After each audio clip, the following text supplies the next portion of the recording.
I live in Alaskan hunting camp on the edge of a Great Lake. Some of the younger kids had been bugging me to play with them, but I had no interest, believing at 14 I was too old for such things. I wanted to stay at the camp by the fires. One of the boys went off alone, muttering about collecting new rocks along the lakeside.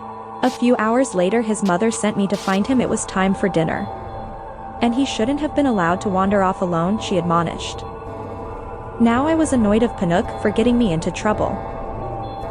As I stomped towards the lake, I was surprised I couldn't see him immediately. I scanned the shoreline impatiently, where I had expected him to be looking for more crystals to add to his collection, but there was no sign of him at all. Panook, it's dinner time, I called. The frigid air hurting the exposed skin on my face. Usually the thought of food sends him running, but there was no reply. The area was utterly silent, the waters frozen in place. The first inkling of worry skittered through my stomach. I heard an ominous knocking sound, and looking out through the mist, saw an alarming sight. Panook standing precariously on the ice.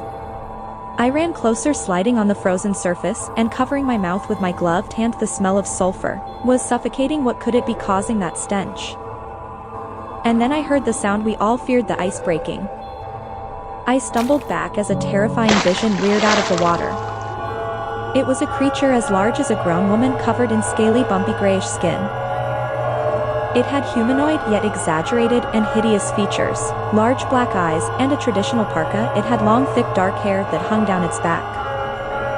Terror froze me to the core as I realized the legends were true. It was a Qallupilluit. The snatcher of children had enticed Panook onto the ice. The creature opened its foul, wide mouth to reveal rows of tiny, razor-sharp teeth. Like a shark, it seized him, and he screamed. I ran closer, a sense of duty insisting I tried to save him as I slipped and slid on the ice. I managed to grab a hold of Panook's hand as the Qallupilluit tried to stuff him into the amatique. I pulled him with all my might, but lost my footing at the last moment, my grip on Panook's hand broken. Quick as a flash, the creature used this advantage to plunge under the water with the child. I caught a final on horror Panook's face before he disappeared. The ice magically refreezing all around me. I continued to pound on the iced-over void, but it was no use. Panook was gone. I wailed, anguish washing over me. I ran back to camp shivering and wept as I recounted the tragic incident. My mother wrapped me in furs to warm me, the sound of Panook's parents sobbing furthering my guilt. I had failed Panook. He was a victim of the demon of the water. But I would dedicate my life to making sure the beast would pay.